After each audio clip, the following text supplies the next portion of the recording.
Donc c'est du coup heu, je prends l'exemple du Liban que vous évoquiez, tout à l'heure.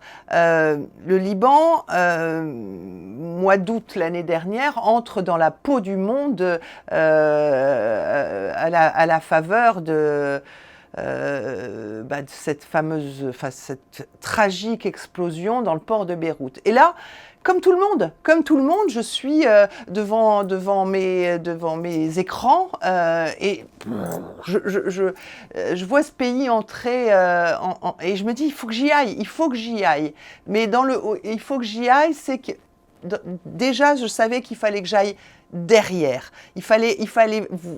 Aller voir ce qui se passait derrière cette explosion, quelle était la mobilisation, qu'est-ce que ça allait bouleverser finalement dans ce pays.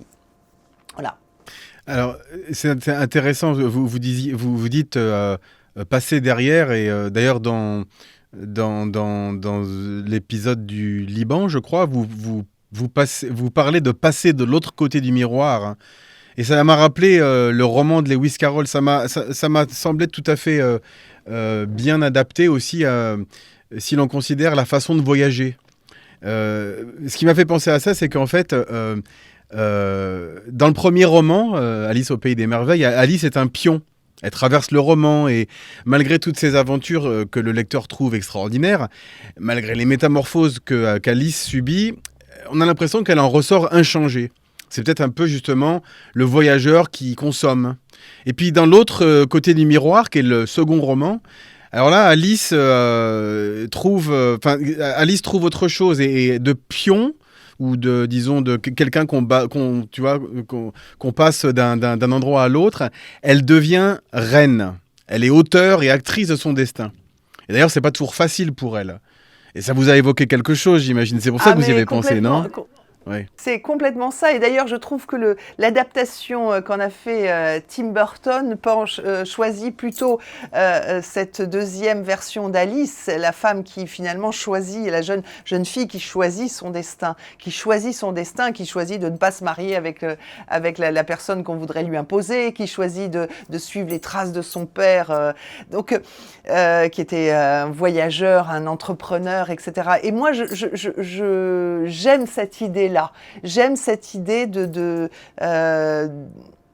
choisir. Alors, en ce qui me concerne, la manière de raconter mon histoire. Et c'est vrai que ça m'a vraiment beaucoup fait, depuis quelques années, évoluer même par rapport à la notion de journalisme. Normalement, le journalisme, on choisit pas un camp, on fait parler les différentes... la déontologie journalistique suppose que l'on reste neutre, ou en tout cas équilibré. Euh, Moi, je pense que quand on traite de ces enjeux-là, de la préservation de l'homme et de la nature, maintenant, moi, je choisis mon camp. À la fin de mes histoires, on sait vraiment, je pense qu'on comprend quelle est ma vision du monde. Voilà, qui n'est pas une vision.